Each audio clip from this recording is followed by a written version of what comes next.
હવે તમે range rover અને રોલ્સ રોયસ જેવી ગાડીઓ આરામથી ખરીદી શકવાના છો. લાખોની જે ગાડીઓ અત્યારે તમને મોંઘી પડી રહી છે એ ગાડીઓ સસ્તી થવા જઈ રહી છે, કારણ કે ભારત અને યુકે વચ્ચે એક બહુ જ મોટી ડીલ થયેલી છે.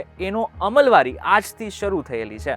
પરંતુ આની અંદર છે શું અને શા માટે હું એમ કહી રહ્યો છું કે ઘણી બધી ગાડીઓ સસ્તી થવાની છે? ખાલી ગાડીઓ જ નહીં, ઘણો બધો એવો સામાન છે કે જે તમે આરામથી ખરીદી શકવાના છો. એ સામાન કયો છે એ જો તમારે જાણવું હોય તો ધ્યાનથી સાંભળજો. હું તમને એક વાત કહું.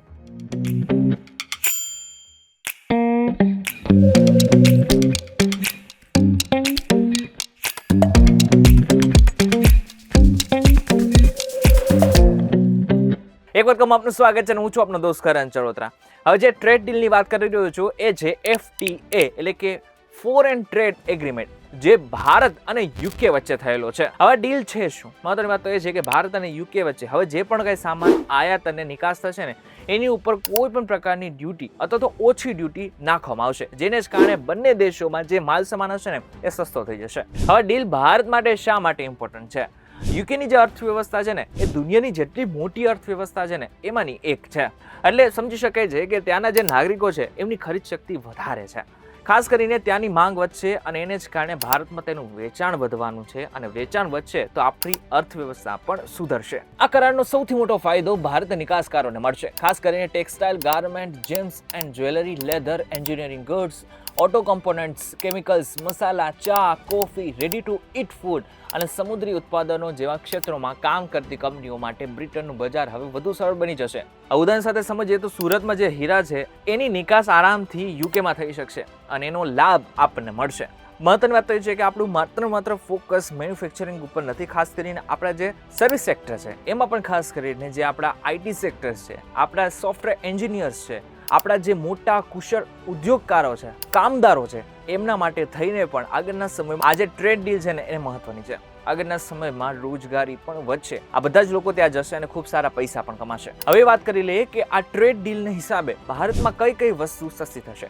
સૌથી જેની વધારે ચર્ચા ચાલી રહી છે એ છે સ્કોચ વિસ્કી, જેના ઉપર 150% ડ્યુટી નાખવામાં આવતી હોય છે, પરંતુ એ હવે ધીરે ધીરે ઘટાડીને 40% સુધી લઈ આવવામાં આવશે, જેને જ કારણે આગળના સમયમાં આ જે વિસ્કી છે એના ભાવ ખૂબ જ ઓછા થઈ જશે. આના પછી છે બ્રિટિશ લક્ઝરી કાર, જેની અંદર જેગુઆર, રેન્જ રોવર અને રોલ્સ રોયસ જેવી કારો આવે છે. એના ઉપર જે ડ્યુટી છે એને પણ ઘટાડવામાં આવશે. આ બાદ મેડિકલ ડિવાઇસીસ, આના પછી ઇન્ડસ્ટ્રીયલ મશીનરીઝ, ઇલેક્ટ્રિક અને મેન્યુફેક્ચરિંગ ઇક્વિપમેન્ટ્સ, પ્રીમિયમ કોસ્મેટિક અને beauty products, premium food product જેમ કે ચીઝ, ચોકલેટ અને biscuit, selected package foods and beverages, scientific and laboratory equipment અને એરક્રાફ્ટ પાર્ટ્સ અને એરોસ્પેસ ઇક્વિપમેન્ટ્સ. આ બધી જ વસ્તુના ભાવ ઘટવા લાગશે. હવે એક મિનિટ, ખાલી માત્ર આપણને જ ફાયદો થવાનો છે એવું બિલકુલ નથી. બ્રિટનને આપણા કરતાં પણ વધારે ફાયદો થશે. આપણા દેશની અંદર 140 કરોડથી વધારે લોકો વસી રહ્યા છે. હવે એ બજાર બ્રિટન માટે ખુલી જશે. એટલા માટે થઈને એમના જે સેક્ટર છે, ખાસ કરીને સર્વિસ સેક્ટર છે, એમને અહીં બહુ જ મોટો ફાયદો થવાનો છે. પરંતુ હા, એક બીજી વાત એ પણ છે કે એમની કંપનીઓ આવશે તો એમાં જે માણસો લાગશે એ માત્ર બ્રિટનના નહીં હોય, આપણા લોકો પણ હશે. એના હિસાબે પણ આગળના સમયમાં જે રોજગારીની તકો છે એ ભારતમાં વધશે. જોકે હા, ચોક્કસથી આના બધા જ ફાયદા છે એવું બિલકુલ નથી. મોટી કંપનીઓ એટલે કે ભારતની મોટી કંપનીઓ છે એને તો ચોક્કસથી ફાયદો છે, પરંતુ નાની અને મધ્યમ કદની MSME જે કંપનીઓ છે એમને થોડું ઘણું નુકસાન થઈ શકે છે. કારણ કે બ્રિટનની મોટી કંપનીઓ તો મોટું રોકાણ કરીને ભારતમાં પોતાનો ધંધો શરૂ કરી નાખશે, પરંતુ આપણી જે મીડિયમ કક્ષાની જે MSME છે એમને થોડી ઘણી તકલીફ પડી શકે છે. બ્રિટિશ કંપનીઓ પાસે અદ્યતન ટેકનોલોજી, મોટું મૂડી રોકાણ અને વૈશ્વિક બ્રાન્ડિંગની તાકાત છે. જો ભારતીય MSME પોતાની ગુણવત્તા, ઉત્પાદન ક્ષમતા અને માર્કેટિંગમાં સુધારો નહીં કરે તો બજારમાં ટકી રહેવા મુશ્કેલીનો સામનો કરવો પડી શકે છે. હવે ટ્રેડ ડીલના તમને ફાયદા દેખાઈ ગયા ને, તો થોડીક એવી વસ્તુ પણ છે કે જેને સમજવાની છે. એક છે ટ્રેડ ડેફિસિટ, એટલે કે એ લોકો, બ્રિટનના જે લોકો છે એ તો આપણા દેશની અંદર આવી જશે, પરંતુ આપણે ત્યાં જશું અને આપણા લોકોને એક્સેપ્ટ કરશે એના ઉપર અત્યારે સવાલ ઊભા થઈ રહ્યા છે. જો એ લોકો આપણે એક્સેપ્ટ નહીં કરે, આપણી વસ્તુ નહીં ખરીદે, તો આગળના સમયમાં બની શકે કે આપણી જે વસ્તુ છે એને લેવાવાળા લોકોની સંખ્યા ત્યાં ઓછી થઈ જશે.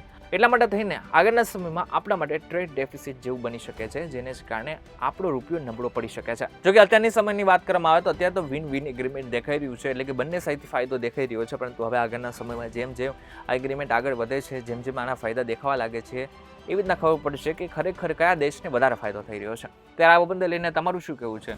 કયા દેશને સૌથી વધારે ફાયદો થઈ શકે છે? અમને જરા કોમેન્ટ કરીને ચોક્કસથી કહેજો. વિડીયો થકી જો તમને કોઈ ઇન્ફોર્મેશન મળે તો વિડીયો લાઈક અને શેર જરૂરથી કરજો. તથા આ જ ઇન્ફોર્મેટિવ વિડીયોઝ માટે વીટીવી ડિજિટલ સાથે જોડાયેલા રહેજો.